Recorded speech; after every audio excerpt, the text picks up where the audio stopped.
Assalamualaikum warahmatullahi wabarakatuh. Oke, pada kesempatan kali ini saya bersama teman-teman saya akan menjelaskan mengenai proposal perancangan sistem informasi jasa service online atau SKUI berbasis Android gitu. Jadi ini merupakan tugas akhir kita yang akan kita presentasikan. Jadi tugas akhir ini disusun oleh, nanti juga akan membantu saya presentasi, yaitu ada teman saya Panjakbar Samudra, kemudian saya sendiri Putra Jimulya, kemudian yang terakhir adalah Radian Saputra.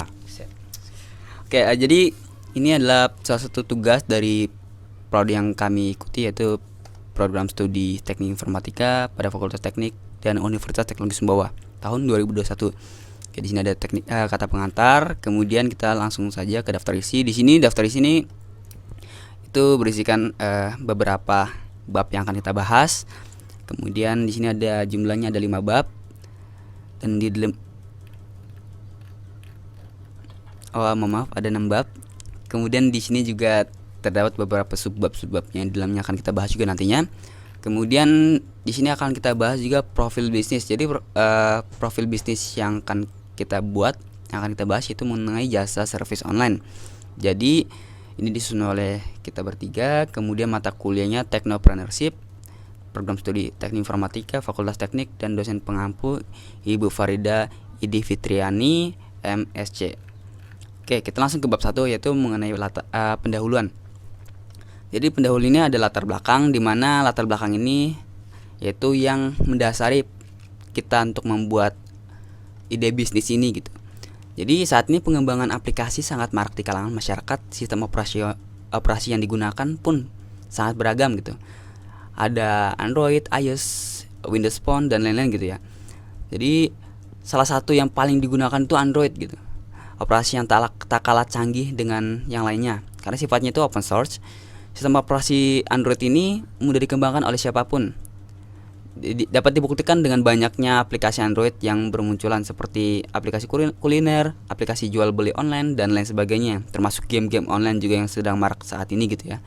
Dengan pengembangan teknologi yang ada ini, kita bisa menciptakan suatu inovasi atau ide bisnis yang tentunya bermanfaat bagi kita dan juga tentunya untuk lingkungan sekitar.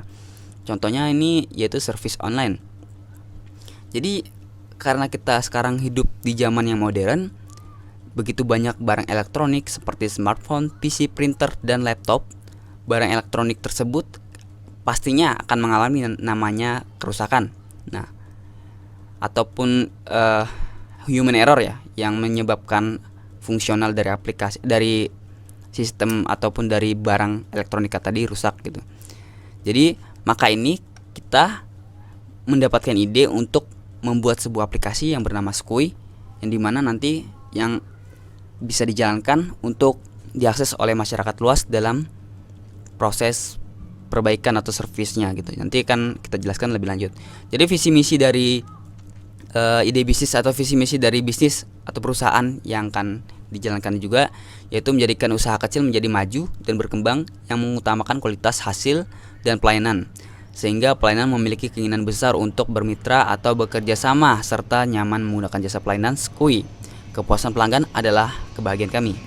Kemudian misinya itu bagaimana cara kita menjalankan visi tadi adalah dengan pertama memberikan dan menerapkan pelayanan yang baik dan berkualitas demi kepuasan pelanggan. Kemudian yang kedua itu menarik minat pelanggan untuk menggunakan jasa yang ada pada aplikasi SKUI. Kemudian ketiga, membuat output dan keluaran yang maksimal dari jasa pelayanan ini. Kemudian yang terakhir itu berusaha menyediakan pelayanan jasa yang maksimal bagi pelanggan. Kemudian ada pun tujuan. Jadi tujuan dari ide bisnis yang kita ciptakan itu memperoleh keuntungan atau penghasilan dalam usaha dengan cara yang lebih inovatif. Yang tujuan pertama ini jelas ya, bagi setiap usaha atau bisnis itu pasti tujuannya itu untuk mencari keuntungan. Itu tujuan yang umum. Kemudian yang kedua itu menyediakan jasa layanan yang mudah digunakan di semua kalangan. Jadi poin kedua ini itu karena tadi menggunakan basis Android ya, dimana Android open source, kemudian banyak digunakan untuk masyarakat luas. Itu kita tujuannya itu kedua ini. Kemudian ketiga, mengembangkan kemampuan mendesain dan membuat aplikasi SKUI sekaligus mengembangkan kemampuan berbisnis.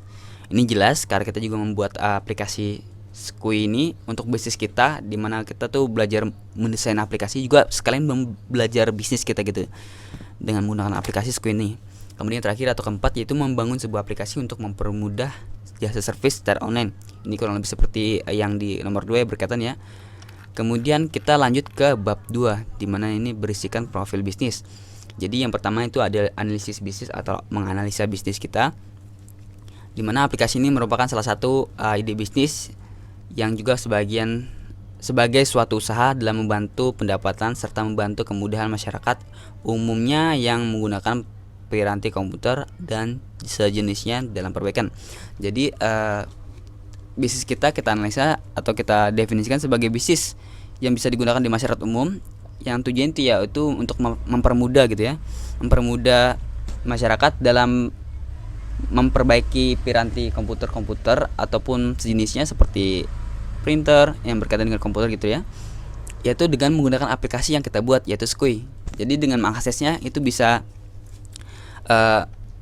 memperbaiki gitu, dalam artian mereka mengakses untuk meminta kita perbaiki atau dari pihak servis untuk memperbaikinya. Kemudian ada identitas aplikasi di mana nama aplikasi ada Skui, Service Skui gitu. Jadi Skui ini singkatan dari Service Skui. Kemudian bidang aplikasi ini yaitu dalam jasa service online.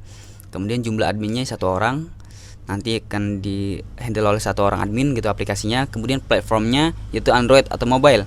Di sini promosi atau pemasaran. Jadi sistem promosi kita menggunakan jejaring sosial, itu media sosial seperti Facebook, Instagram, WhatsApp gitu ya.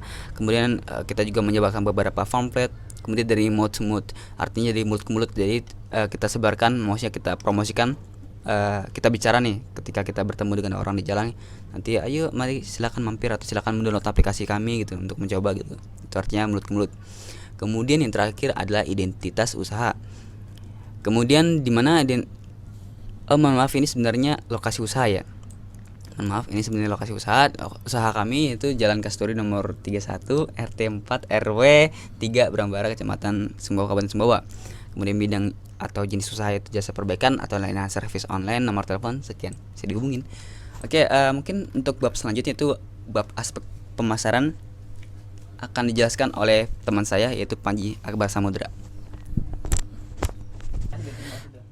Baik, terima kasih untuk kesempatannya. Jadi bab selanjutnya itu bab 3, yaitu aspek pemasaran. Jadi di poin pertamanya itu poin A-nya target dan segmentasi pasar. Target pasar dari aplikasi yang dibuat adalah kantor, instansi pemerintah, usaha percetakan, bahkan perorangan yang menggunakan komputer, printer, dan laptop atau piranti yang terhubung di antara ketiganya. Dalam artian lain, tujuan aplikasi ini dapat digunakan untuk semua kalangan yang membutuhkan. Segmentasi pasar dari aplikasi ini yaitu untuk kalangan umum karena bisa digunakan dan diakses dari semua kalangan, baik anak-anak, dewasa hingga orang tua yang tentunya bisa menggunakan Android dalam mengakses aplikasi ini.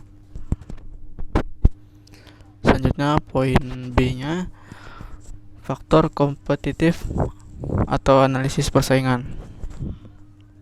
Segala sesuatu kita lakukan harus diukur dengan kemampuan produk atau ide bisnis yang kita buat terhadap lingkungan atau pesaing yang ada melalui SWOT, yaitu strength, weakness, opportunity, dan threat.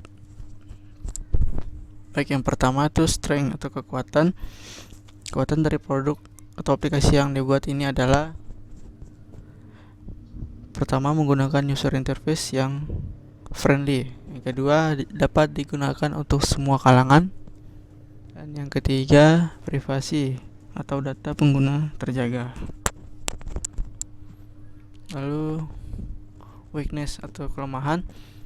Adapun kelemahan yang dimiliki dari produk atau aplikasi ini antara lain, yang pertama, belum dapat digunakan multi device karena hanya mendukung pada Android. Yang kedua, slow respon pada fitur chat karena hanya terdapat satu admin pengelola aplikasi ini. Jadi kayaknya chatnya mungkin lama dibalas. Selanjutnya opportunity atau peluang. Salah satu hal yang diperhatikan dalam pembuatan aplikasi ini yaitu peluang yang ada. Di antaranya, yang pertama, pengguna komputer, laptop atau printer yang tidak berkurang karena mengingat sekarang di era modern yang tentunya sangat membutuhkan sistem komputer dan piranti pendukungnya. Lalu jarangnya layanan servis online serta layanan maintenance komputer, laptop dan printer di lingkungan sekitar. Selanjutnya, prospek atau peluang yang cukup besar untuk dikembangkan. Dan yang keempat, threat atau ancaman. Adapun yang sekiranya bisa terjadi yaitu pertama, akan muncul aplikasi sejenis bisa menjadi pesaing dalam pemasaran dan membuat persaingan semakin ketat. Selanjutnya yang kedua, munculnya isu atau kabar buruk yang menjatuhkan nama serta pemilik aplikasi sehingga kepercayaan pengguna terhadap aplikasi semakin berkurang. Selanjutnya yang ketiga, ancaman yang berupa serangan cyber yang bertujuan untuk merusak sistem pada aplikasi.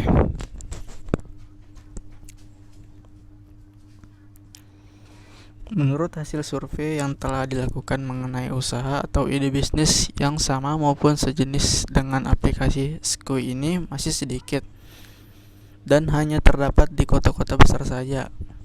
Kebanyakan dari aplikasi yang ada hanya berlokasi atau melayani jasa perbaikan di kota besar, dan juga fitur yang digunakan berbeda dengan aplikasi Skui, serta jenis pelayanan dan juga harga yang ditawarkan dalam pelayanan yang tentunya menjadi perbedaan dengan aplikasi sejenisnya.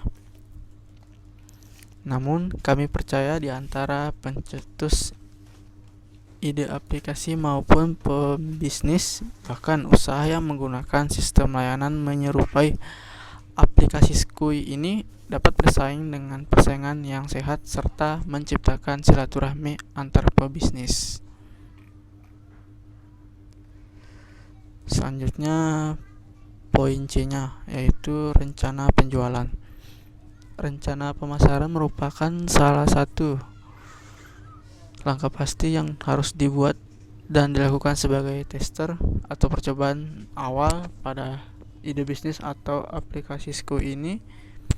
Adapun beberapa strategi yang digunakan dalam pemasaran aplikasi yang kita buat yaitu yang pertama, strategi promosi. Untuk menarik peminat para customer atau konsumen, aplikasi Skui mengadakan promosi sebagai berikut. Yang pertama, diskon 10% bagi pelanggan tetap. Yang kedua, terdapat kupon potongan harga sebesar 15%, tapi syarat dan ketentuan berlaku. Dan yang ketiga, ada garansi selama 2 minggu setelah perbaikan. Selanjutnya, strategi pemasaran. Produk atau aplikasi yang dihasilkan adalah buatan kami sendiri dengan kualitas yang baik serta user friendly, dengan kualitas keamanan dalam menjaga data pengguna yang terjamin serta fitur yang menarik. Selanjutnya, promosi. Promosi dilakukan dengan iklan-iklan di internet, baik melalui situs jejaring sosial maupun forum, karena mengingat sekarang adalah zamannya serba menggunakan internet. Selain itu, membuat pamflet yang berisi informasi mengenai aplikasi serta layanan yang disediakan, dan promosi yang terakhir tak kalah penting yaitu menggunakan sistem mouth-to-mouth, yang artinya informasi disebarkan dari mulut ke mulut. Dan jangan lupa untuk meningkatkan kualitas dan pelayanan. Selanjutnya, tempat pemasaran dari produk ini adalah sekitaran kota atau kabupaten Sumbawa, provinsi Nusa Tenggara Barat dan sekitarnya. Selanjutnya, harga. Pada tahap ini penjualan jasa layanan servis relatif lebih murah dan dapat dijangkau tanpa mengurangi kualitas pelayanan serta perbaikan. Baik, untuk bab selanjutnya akan dilanjutkan oleh teman saya.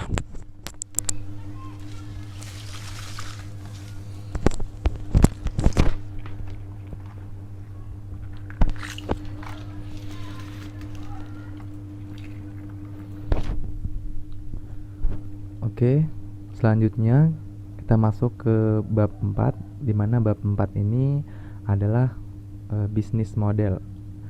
Dari bisnis model Canvas tersebut dapat disimpulkan bahwa ada 9 segmen yang harus diperhatikan. Itu diantaranya yang pertama ada customer segment. Jadi di customer segment ini dalam menjalankan roda bisnis, jadi pertama-tama yang harus perusahaan atau organisasi lakukan yaitu harus menetapkan siapa yang harus dilayani. Kemudian organisasi atau perusahaan yang dapat menetapkan untuk melayani satu atau lebih segmen. Jadi penetapan segmen ini akan menentukan komponen-komponen lain dalam model bisnis. Jadi segmen dari produk jasa service online ini adalah seluruh masyarakat. Kemudian yang kedua ada value proposition. Jadi value proposition ini adalah manfaat yang ditawarkan perusahaan atau organisasi kepada segmen pasar yang dilayani. Tentu saja value proposition ini akan menentukan segmen pelanggan yang dipilih atau sebaliknya. Value proposition ini juga akan mempengaruhi komponen lain seperti channel dan customer relationship. Yang termasuk value proposition-nya adalah menyediakan jasa service online komputer, laptop, dan printer dengan harga terjangkau, ada diskon dan promo. Kemudian yang ketiga ada channel. Jadi channel ini merupakan sarana bagi organisasi atau perusahaan untuk menyampaikan value proposition kepada customer segment yang dilayani. Kemudian channel sendiri berfungsi dalam beberapa tahap, mulai dari kesadaran pelanggan sampai ke pelayanan purna jual. Dua elemen lain yang harus diperhitungkan secara cermat dalam membuat model channel adalah value proposition dan customer segment. Dengan cara pemasaran melalui direct marketing, social media marketing, pemasaran offline. Kemudian itu bisa melalui media cetak, spanduk, demonstrasi, dan pemasaran online itu bisa melalui jejaring sosial, bisa FB, kemudian blog, website, WA, Line, dan lain-lain. Kemudian yang keempat ada revenue stream, di mana revenue stream ini merupakan komponen yang dianggap paling virtual. Umumnya organisasi atau perusahaan ini memperoleh pendapatan dari pelanggan. Jadi meskipun demikian banyak organisasi atau instansi atau perusahaan-perusahaan yang bisa membuka aliran masuk pendapatan dari kantong bukan pelanggan langsung. Yang dimaksud dengan revenue stream ini adalah profit dari penjualan jasa service online ini dan kepuasan dari pelanggan jasa service online. Kemudian yang kelima ada customer relationship. Jadi customer relationship itu adalah cara organisasi atau perusahaan kita itu untuk menjalin ikatan dengan pelanggannya. Itu dengan cara memberikan pelayanan yang prima, kemudian pelayanan purna jual dan garansi. Yang keenam ada key activities, di mana key activities adalah kegiatan utama suatu perusahaan atau organisasi untuk dapat menciptakan proposisi nilai. Jadi key activity-nya ini adalah pelayanan kepada pelanggan jasa service online, pelatihan, kemudian ada pelatihan serta pemantauan karyawan service online dan lain-lain. Kemudian yang ketujuh ada key research, di mana key research ini adalah sumber daya milik perusahaan atau organisasi yang digunakan untuk mewujudkan proposisi nilai. Sumber daya umumnya berwujud manusia, teknologi, peralatan, channel maupun brand. Kemudian key resource-nya adalah tenaga kerja atau mekanik, peralatan servis, perlengkapan, bahan, tempat usaha, aplikasi, partner, dan modal lainnya. Selanjutnya yang ke-8 ada key partnership. Jadi key partnership ini merupakan sumber daya yang diperlukan oleh suatu perusahaan untuk mewujudkan proposisi nilai, tetapi tidak dimiliki oleh perusahaan-perusahaan tersebut. Jadi pemanfaatan key partnership oleh perusahaan dapat berbentuk outsourcing, kemudian joint venture, kemudian ada joint operation atau aliansi strategis. Yang menjadi key partnership pada perusahaan jasa service online ini adalah kantor, instansi, usaha percetakan, bahkan perorangan yang menggunakan komputer. Kemudian yang ke-9 ada cost structure. Jadi cost structure ini adalah komposisi biaya untuk mengoperasikan organisasi atau perusahaan mewujudkan proposisi nilai yang diberikan kepada pelanggan. Struktur biaya yang efisien menjadi kunci besarnya laba yang diperoleh organisasi atau perusahaan. Jadi kemudian biaya yang dikeluarkan oleh fixed cost itu biaya tenaga kerja mekanik seperti peralatan. Kemudian ada variable cost di mana terdiri dari perlengkapan bahan, biaya promosi, dan transportasi. Dan yang terakhir ada economic of scale. Itu biayanya murah. Selanjutnya bab berikutnya akan dijelaskan oleh teman saya. Oke, kembali lagi untuk bab 5. Kita akan melihat ya prototipe pada ide bisnis yang akan kita buat, itu yaitu prototipe untuk desain interface-nya, dimana desain interface-nya itu terbagi menjadi dua, yaitu admin dan umumnya gitu ya. Jadi bisa dilihat seperti ini kurang lebih.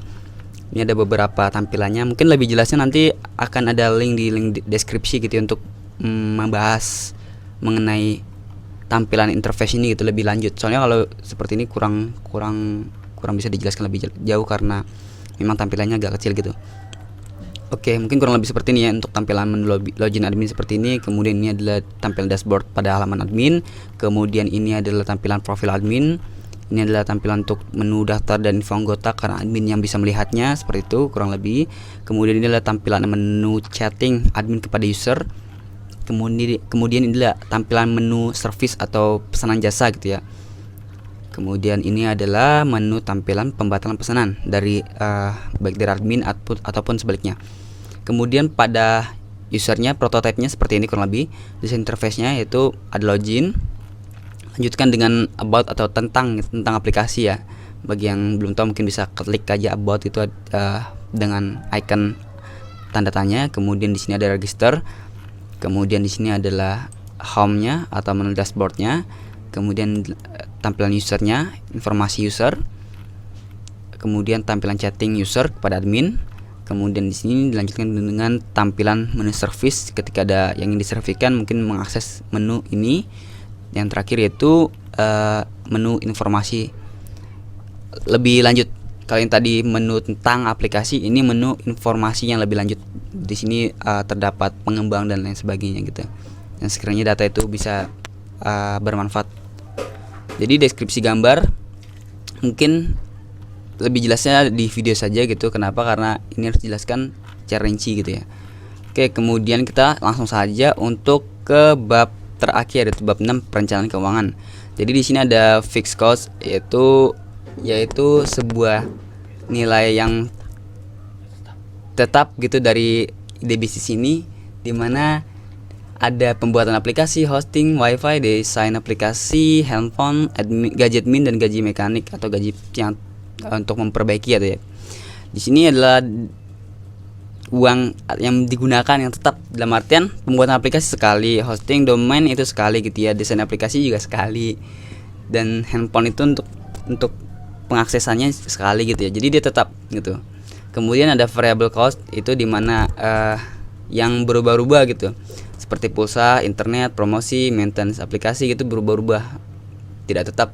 Jadi mungkin estimasinya seperti ini, dari 100.000, 150, 600, 700 gitu ya. Kemudian lain-lainnya, jadi lain-lain ini siapa tahu ada bahasanya biaya tidak terduga juga masuk ke dalam ini, tapi di sini kita buat transportasi yaitu sekitar 600.000 gitu. Jadi tadi untuk fixed costnya itu adalah 12.700.000 rupiah, kemudian variable costnya itu 2.450.000, kemudian yang kebutuhan lain-lainnya itu adalah 600.000 rupiah. Oke, mungkin cukup sekian video presentasi kami gitu ya. Kurang lebih mohon dimaafkan jika ada salah kata, salah ucap ataupun salah makna yang kami sampaikan, mohon dimaafkan. Mungkin lebih lanjutnya mungkin bisa kita lihat untuk video selanjutnya. Oke, mungkin cukup sekian, terima kasih. Wassalamualaikum warahmatullahi wabarakatuh.